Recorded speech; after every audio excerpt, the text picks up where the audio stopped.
Hello friend, welcome to my YouTube channel. आज का ये वीडियो ये है विवेकानंद का शैक्षिक चिंतन। स्वामी विवेकानंद ने शिक्षा को एक ऐसे ज्ञान एवं कौशल के रूप में स्वीकार किया जो मनुष्य के भौतिक एवं आध्यात्मिक दोनों प्रकार के विकास के लिए आवश्यक है। तो स्वामी विवेकानंद ने क्या किया कि शिक्षा को एक ऐसे ज्ञान एवं कौशल के रूप में स्वीकार किया जो मनुष्य के क्या हो, भौतिक एवं आध्यात्मिक दोनों प्रकार के विकास के लिए आवश्यक हो। मनुष्य के भौतिक विकास की दृष्टि से उन्होंने उद्घोष किया कि हमें ऐसी शिक्षा चाहिए जिसके द्वारा चरित्र का गठन हो, मन का बल बढ़े, बुद्धि का विकास हो और मनुष्य स्वावलंबी बने। और उसके आध्यात्मिक विकास की दृष्टि से उद्घोष किया कि शिक्षा मनुष्य की अंतर्निहित पूर्णता की अभिव्यक्ति है। स्वामी जी ने मनुष्य के भौतिक एवं आध्यात्मिक दोनों प्रकार के विकास पर समान बल देते थे। इसकी दृष्टि से शिक्षा को ये दोनों कार्य करने चाहिए। इस आधार पर इन्होंने शिक्षा के 7 उद्देश्य निश्चित किए: शारीरिक विकास, मानसिक एवं बौद्धिक विकास, समाज सेवा की भावना का विकास, नैतिक एवं चारित्रिक विकास, व्यावसायिक विकास, राष्ट्रीय एकता एवं बंधुत्व का विकास और आध्यात्मिक विकास। तो स्वामी जी ने क्या किया कि मनुष्य के भौतिक एवं आध्यात्मिक दोनों प्रकार के विकास पर समान बल देते थे। इस दृष्टि से इन्होंने शिक्षा के 7 उद्देश्य बताए थे: शारीरिक हो गया, मानसिक एवं बौद्धिक, समाज सेवा का और समाज सेवा की भावना का विकास, नैतिक, चारित्रिक, व्यावसायिक हो गया, चाहे राष्ट्रीय एकता एवं विश्व बंधुत्व की भावना का विकास और आध्यात्मिक विकास। उसके बाद हो गया पाठ्यचर्या।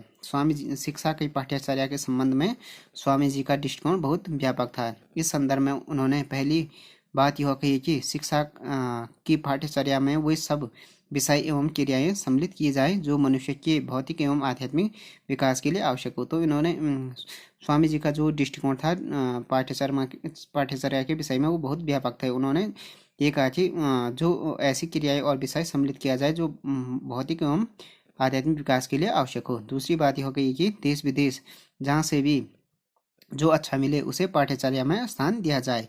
तीसरी बात यह कही कि मनुष्य, समाज अथवा राष्ट्र के भौतिक विकास के लिए पाश्चात्य विज्ञान एवं तकनीकी को मुख्य स्थान दिया जाए। तो पाश्चात्य जो राष्ट्र एवं समाज के भौतिक विकास के लिए क्या पाश्चात्य विज्ञान एवं तकनीक को मुख्य स्थान दिया जाए। उसने समझने के लिए इंग्लिश को स्थान दिया जाए, इंग्लिश भाषा को क्या लैंग्वेज को स्थान दिया जाए। और मनुष्य के आध्यात्मिक विकास के लिए भारतीय धर्म दर्शन को पाठ्यचर्या का अनिवार्य विषय बनाया जाए। इन्होंने मनुष्य और मनुष्यों के भौतिक विकास के लिए पाठ्यचर्या में मातृभाषा, प्रादेशिक भाषा, संस्कृत और अंग्रेजी भाषा को, कला, संगीत, इतिहास, भूगोल, राजनीति शास्त्र, अर्थशास्त्र, विज्ञान, गृह विज्ञान, कृषि विज्ञान, गणित, तकनीकी और उद्योग शिक्षा विषयों को और खेलकूद, व्यायाम, योगासन और समाज सेवा क्रियाओं को स्थान दिया। और उसके आध्यात्मिक विकास की दृष्टि से साहित्य, धर्म दर्शन और नीति शास्त्र विषयों को, भजन, कीर्तन, सत्संग, ध्यान एवं ध्यान की क्रियाओं को स्थान देने पर बल दिया। इन्होंने उस समय में उच्च शिक्षा की व्यवस्था पर बल दिया और उसकी पाठ्यचर्या में देश विदेश के उच्चतम ज्ञान एवं कौशल एवं विज्ञान एवं तकनीक को स्थान देने पर बल दिया। अब हो गया शिक्षण विधि। शिक्षण विधियों के क्षेत्र में स्वामी जी की अपनी कोई नई देन नहीं है। उन्होंने कुछ परंपरावादी शिक्षण विधियों, अनुकरण हो गया, उपदेश हो गया, व्याख्यान, स्वाध्याय, तर्क और योग और कुछ अन्य विधियों, निर्देशन, परामर्श और प्रयोग का समर्थन किया। इस सब में भी इन्होंने योग विधि को सर्वोत्तम बताया। तो शिक्षण विधि में कोई नया नहीं था स्वामी जी का। इन्होंने परंपरावादी जो शिक्षण विधि होगी, चाहे अनुकरण, उपदेश, व्याख्यान, स्वाध्याय, तर्क और योग, कुछ आधुनिक विधियां होगी जैसे निर्देशन, परामर्श और प्रयोग का समर्थन किया। इन सब में इन्होंने योग को क्या सर्वोत्तम विधि बताया है। अनुशासन संबंधी स्वामी जी के विचार। स्वामी जी के अनुसार अनुशासन का अर्थ है आत्मा द्वारा निर्दिष्ट होना। स्वामी जी ने स्पष्ट किया कि मनुष्य जन्म से पशु समान होता है, अतः उसके जन्मजात अर्थात प्राकृतिक व्यवहार को अनुशासन नहीं कह सकते हैं। समाज में रहकर वह सामाजिक आचरण सीखता है। जब वह सामाजिक आचरण आत्मप्रेरित होता है तो उसे हम अनुशासन कहते हैं। उसके बाद हो गया शिक्षक संबंधी स्वामी जी के विचार। शिक्षकों के विषय में स्वामी जी के विचार परंपरावादी थे। वे शिक्षकों से यह अपेक्षा करते थे कि वे आत्मज्ञानी हों, सदाचारी हों और शिक्षक के दिव्य रूप को पहचानने वाले हों। ये उनसे यह भी अपेक्षा करते थे कि वे मनोविज्ञान की सहायता से शिक्षार्थियों की कर्मजनित विभिन्नता को समझे और उनके लिए तदनुकूल शिक्षा की व्यवस्था करे और सद्ज्ञान की सहायता से उनकी आध्यात्मिक एकता को समझे, उन्हें आत्मतत्व का ज्ञान कराए। तो शिक्षकों के संबंध में जो स्वामी जी के विचार थे वो परंपरावादी थे। वो शिक्षकों से अपेक्षा करते थे वो आत्मज्ञानी हो, सदाचारी हो, शिक्षकों के दिव्य स्वरूप को शिष्यों के दिव्य स्वरूप को पहचानने वाले हो। यह उनसे अपेक्षा भी करते थे कि वो मनोविज्ञान की सहायता से क्या शिक्षार्थियों के कर्मजनित विभिन्नता को समझे और उसके अनुकूल शिक्षा की व्यवस्था किए। सद्ज्ञान की सहायता से बालकों के क्या आध्यात्मिक एकता को समझे और उन्हें आत्मतत्व का ज्ञान कराए। विद्यार्थी के संबंध में स्वामी जी के विचार।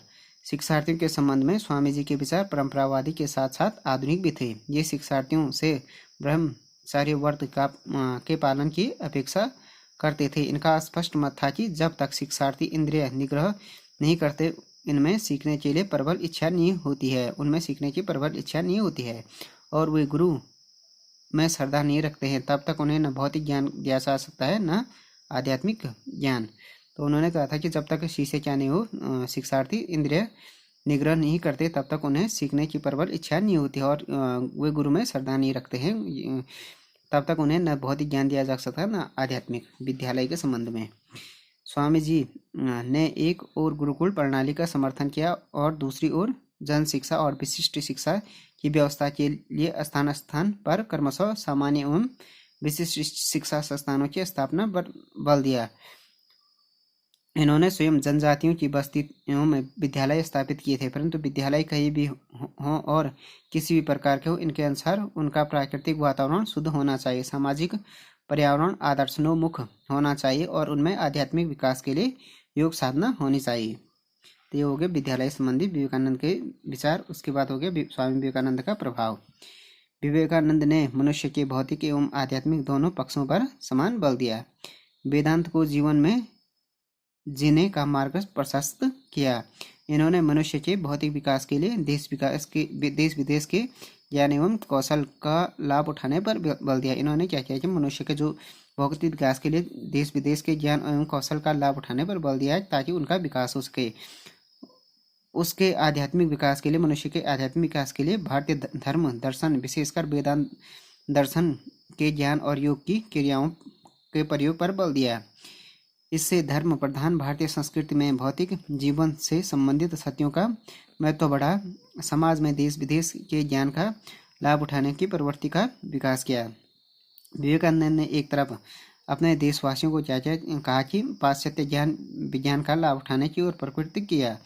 उन्होंने क्या किया कि जो अपने देशवासियों को कि पाश्चात्य जो वेस्टर्न नॉलेज है उसका लाभ उठाने के लिए की ओर प्रवृत्त किया। दूसरी तरफ जो वेस्टर्न देशवासियों को भारतीय जो आध्यात्म से क्या किया परिचित किया, विशेषकर दर्शन और राजयोग से। आज पूरे भूमंडल में भारतीय आध्यात्म ज्ञान और पाश्चात्य विज्ञान एवं तकनीक का प्रयोग हो रहा है।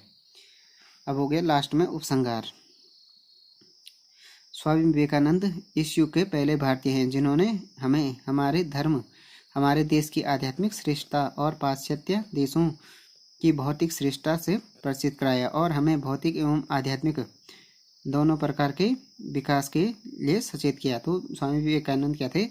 पहले भारतीय हैं जिन्होंने क्या किया कि हमारे देश की आध्यात्मिक श्रेष्ठता और पाश्चात्य देशों की जो भौतिक श्रेष्ठता है उससे परिचित कराया। हमें भौतिक एवं आध्यात्मिक दोनों प्रकार के विकास के लिए क्या किया? इन्होंने सचेत किया। इन्होंने उद्घोष किया कि भारत के प्रत्येक व्यक्ति को शिक्षित करो हैं और शिक्षा द्वारा उसके जीवन के प्रत्येक क्षेत्र में कुशलतापूर्वक कार्य करने के लिए सक्षम करो। उसे स्वावलंबी बनाओ, आत्मनिर्भर बनाओ, निर्भीक बनाओ, स्वावलंबी बनाओ और इस सब के ऊपर एक सच्चा मनुष्य बनाओ जो मानव सेवा द्वारा ईश्वर की प्राप्ति में सफल हो। तो इन्होंने ये उद्घोष किया कि भारत के प्रत्येक व्यक्ति को क्या करना चाहिए? शिक्षित करो ताकि वो अपने जीवन के हर क्षेत्र में क्या करे? कुशलतापूर्वक कार्य करे और वो खुद स्वावलंबी बने और आत्मनिर्भर बने, निर्भीक, इससे ऊपर क्या बने? एक मनुष्य बने जो मानव सेवा द्वारा ईश्वर की प्राप्ति में सफल हो। तो फ्रेंड्स ये वीडियो हो गया विवेकानंद के जो शैक्षिक विचार है उसके बारे में हो गया ये। Thanks for watching this video. If you like this video please subscribe my channel and like share and comment on this video.